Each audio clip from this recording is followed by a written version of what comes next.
ये गीता हमें समझा रही है। कबीर साहब को तो बाद में देखेंगे। हमारा धार्मिक ग्रंथ, हिंदुस्तानियों का, हिंदू धर्म वालों का धार्मिक ग्रंथ गीता क्या कह रही है? हे अर्जुन, जो अपनी आत्मा में रमण करते हैं, बताओ कैसे करेंगे आत्मा में रमण?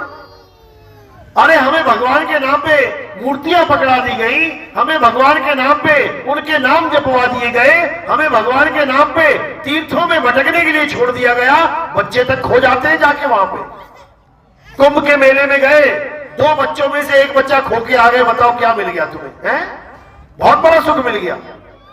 बताओ, यात्राएं जा रही है भगवान के दरबार में, भजन गाते जा रहे हैं, पूरी बसी पलट जा रही है, सारे मर गए, बड़ा सुख मिल गया। हैं?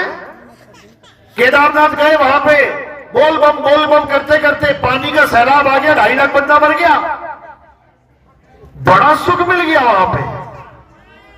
बहुत बड़ा सुख है क्या? जो सुख है वो तुम्हारे पास है, वो तुम्हारे पास है। गीता समझा रही है, अगर सच्चा सुख चाहिए तो क्या करो?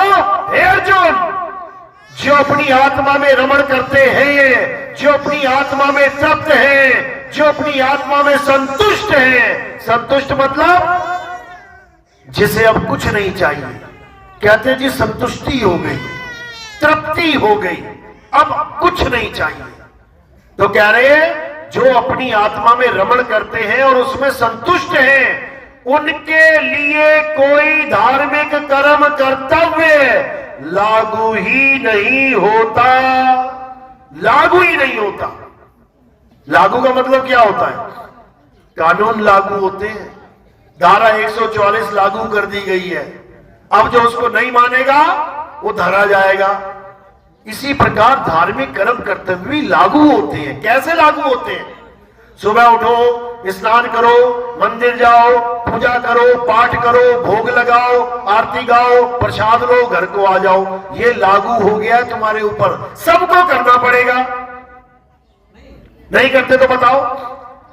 कोई भी त्योहार है, कोई भी पंडित जी से पूछते हैं, पंडित जी कैसे करें इसको? पंडित जी बताते हैं विधि विधान, ऐसे करना, ऐसे करना, ऐसे करना, ऐसे करना, ऐसे करना। ये क्या है? ये कानून लागू हो रहा है तुम्हारे ऊपर, अब तुम्हें ये सब करना ही पड़ेगा। लेकिन जो अपनी आत्मा में रमण करते हैं, जो अपनी आत्मा में तृप्त हैं, जो अपनी आत्मा में संतुष्ट हैं, उनके लिए कोई धार्मिक कर्म कर्तव्य लागू ही नहीं होता। समझ लो, यानी क्या करना है? अपनी आत्मा में रमण करना है। कैसे करेंगे? जब हमें कोई आत्मज्ञानी गुरु मिल जाएगा, वो हमें आत्मा का ज्ञान समझाएगा, हमारा ध्यान उस आत्मा में लगाएगा, और जब हम पूरा ध्यान उस आत्मा में लगा देंगे तो हम आत्मा में रम जाएंगे। हम रमता राम में रम जाएंगे और फिर हम अमर हो जाएंगे। हे अर्जुन, आत्मा अजन्मा है, नित्य है, शाश्वत है, पुरातन है। ये आत्मा सत्य सनातन है। इस आत्मा का ना तो कभी जन्म होता है, ना ही आत्मा की कभी मृत्यु होती है। इस आत्मा को ना तो कोई शस्त्र काट सकता है, ना अग्नि जला सकती है, ना इस आत्मा को वायु सुखा सकती है, ना जल भिगो सकता है। उन्होंने ये नहीं बोला कि मुझे कोई काट नहीं सकता, मुझे कोई मार नहीं सकता। कृष्ण जी की मृत्यु कैसे हुई थी? क्या हो गया था? किसी ने तीर मारा था ना? कहां मारा था? पैर में। कृष्ण जी के पैर में तीर लगा तो उनके शरीर का नाश हुआ, खत्म हो गया शरीर। तो पैर में तीर लगा यानी पैर को छेद दिया गया। किसके द्वारा? तीर द्वारा। लेकिन क्या आत्मा को भी छेदा जा सकता है? क्या आत्मा को भी तीर छेद सकता है? बिल्कुल नहीं। कृष्ण जी के पैर को छेद दिया, लेकिन आत्मा को छेद नहीं सकता। तो कौन महान है, कृष्ण जी का पैर या आत्मा? दोनों है उनके पास। जैसे पैर तुम्हारे पास भी है और तुम्हारे पास आत्मा भी है, तो दोनों में महान कौन है? मरेगा कौन, शरीर या आत्मा? शरीर मरेगा, तो पूजनीय कौन है? आत्मा।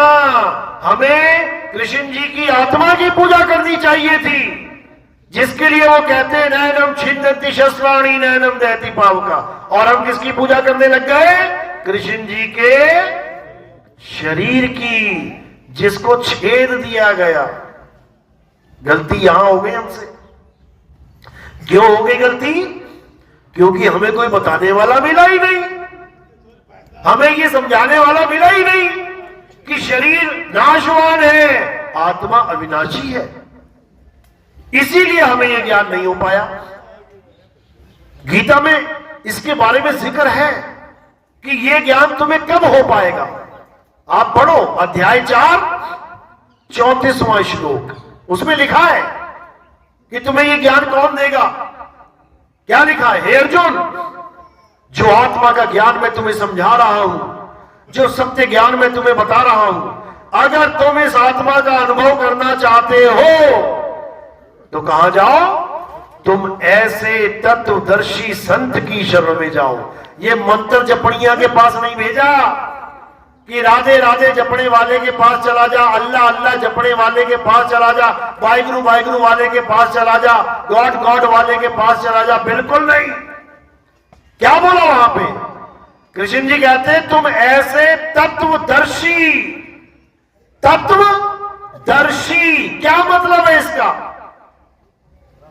इसका मतलब है तत्व का दर्शन कराने वाला। कितने प्रकार के तत्व हैं कृष्ण जी बताते हैं अध्याय 2 16वें श्लोक में। क्या कहते हैं? हे अर्जुन, इस दुनिया में 2 प्रकार के तत्व हैं। कौन कौन से? एक असत्य और एक सत्य। हे अर्जुन, असत्य तो उसको जान जो जन्मता और मर जाता है। असत्य उसको जान जो पल पल बदल जाता है। असत्य उसको जान जो सदा एक सा नहीं रहता। और सत्य क्या है? हे अर्जुन, सत्य केवल एक है। पूरे विश्व में सत्य केवल एक है, और वो क्या है? आत्मा ही सत्य है। हे अर्जुन, ये आत्मा ही सत्य है। इस आत्मा का कभी ना तो जन्म ना मृत्यु होती है। ये आत्मा सदा एक रस रहती है। ये आत्मा अजर अमर अखंड है, इसको कोई खंडित नहीं कर सकता। तो इसी आत्मा का जिक्र करते हुए कृष्ण जी ने गीता का ज्ञान दिया। लेकिन हम आत्मा को तो फेंक दिया किनारे और सारे नाशवान तत्वों में पूजा पाठ करने में लगे हुए। असत्य क्या है? जो पल पल बदल जाता है, जन्मता मरता है। ये जितने पेड़ हैं जिनकी पूजा चल रही है, देखो जन्म हो रहा है उनका बीज से, और फिर कट के या गिर के नाश हो जा रहे हैं। तो हम किसकी पूजा कर रहे हैं? नाशवान तत्वों की। ये पीपल का पेड़, बरगद का पेड़, तुलसी का पेड़ आज हरा है, कल को पीला हो जाएगा। हे अर्जुन, जो चीज बदल जाए वो माया है, वो सत्य नहीं है। मंदिर मस्जिद गुरुद्वारे हमने बनाए हैं, थोड़े दिनों में, थोड़े सालों में देखो खंडर की तरह पुराने हो जाते हैं, जर जर करके गिर जाएंगे। तो हे अर्जुन, जो बनता और बिगड़ जाता है वो असत्य है, सत्य नहीं है। ये जितने भी नाम हैं, ये बनते और बिगड़ जाते हैं, ये पैदा और खत्म हो जाते हैं। ये सत्य नहीं है। सत्य क्या है? हे अर्जुन, आत्मा सत्य है। अब इस आत्मा का ज्ञान कैसे होगा? जब तुम तत्वदर्शी संत की शरण में जाओगे। तत्वदर्शी क्या करेगा? असत्य तत्व को छुड़वा देगा, छोड़ दे, और सत्य तत्व यानी आत्मा का लखाव करा देगा, पकड़ ले। कैसे पकड़ेंगे? कहीं जाना पड़ेगा क्या आत्मा को पकड़ने के लिए? आत्मा तुम्हारे साथ में है। तुम ही आत्मा हो, इसलिए तुम जहां भी हो तुम वहीं आत्मा का ज्ञान प्राप्त कर सकते हो। मंदिरों के लिए तुम्हें घर से बाहर निकलना पड़ेगा, मस्जिदों के लिए तुम्हें घर से बाहर निकलना पड़ेगा, गुरुद्वारे चर्च के लिए घर से बाहर निकलना पड़ेगा, लेकिन आत्म ज्ञान के लिए कहीं जाने की जरूरत नहीं। कुर्सी पे बैठी हो तो कुर्सी पे आत्म ज्ञान होगा, बिस्तर पे बैठी हो तो बिस्तर पे आत्म ज्ञान होगा, जमीन पे बैठी हो तो जमीन पे आत्म ज्ञान होगा, जहां बैठी हो जहां खड़ी हो वहीं आत्म ज्ञान होगा। एक कदम भी चलने की जरूरत नहीं है, याद रखो। इसी को कबीर साहब समझा रहे हैं, ज्यों तिलमा ही तेल है और ज्यों चकमक में आग, तेरा साईं तुझ में है, जाग सके तो जाग। यानी जैसे दूध में घी छुपा है, अब किसी लड़की ने शादी तो हो गई उसकी, लेकिन दूध से घी बनाना नहीं सीखा, चली गई ससुराल। अब वहां पर भैंसे ही भैंसे हैं, 50 भैंसे, भरपूर दूध है घर में, बर्तन भरे पड़े हैं सारे।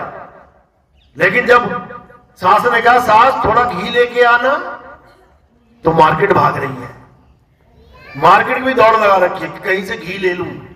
अरे घी तेरे उधर ही पड़ा है बर्तन में, दूध में, लेकिन तुझे घी निकालना नहीं आता, इसलिए तू कभी नहीं निकाल पाएगी। इसी प्रकार परमात्मा तुम्हारी आत्मा में विराजमान है, लेकिन तुम्हें आत्मा में परमात्मा प्रकट करना ही नहीं आता, तो तुम कभी प्रकट कर भी नहीं पाओगी और इधर उधर भटकती रह जाओगी।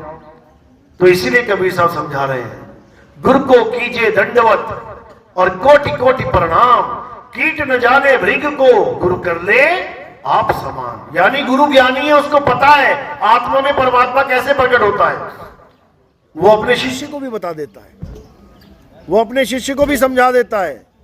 तो शिष्य भी उसी ज्ञान को धारण करके आत्मा में परमात्मा को प्रकट कर देता है। कहते हैं बलिहारी वा घट की, जिस घट प्रगट हुई। तो इसी को समझना है, इसके अलावा सब झूठ है। तो क्या करना है, अब असत्य को त्यागना है और सत्य को धारण करना है, तभी हमारा कल्याण होगा, तभी हम भवसागर को पार करके सदा सदा के लिए अपने मालिक के चरणों में लीन होंगे। चलो, तो आज का सत्संग यही समाप्त करते हैं। किस किस को मेरी बात समझ में आई, हाथ खड़ा करो एक बार। बहुत अच्छी बात है, जितने लोग बैठे हैं सबने समझा, क्योंकि इसमें पढ़ाई लिखाई वाला कोई खेल ही नहीं है, इसमें समझदारी वाला खेल है। अगर तुम समझदार हो तो तुम्हें समझ में आ जाएगा कि आत्म तत्व ही परम तत्व है, इसी को सत्य कहते हैं। और अगर तुम मूर्ख हो तो तुम भले कितना पढ़ लिख जाओ, लेकिन तुम एक पाखंडवाद से नहीं बाहर आ सकते। तो इसीलिए अब आत्म तत्व को जानो और अपना कल्याण करो। बोलिए परमपिता परमात्मा की सदा ही जय हो। साहिब बंदगी सतनाम।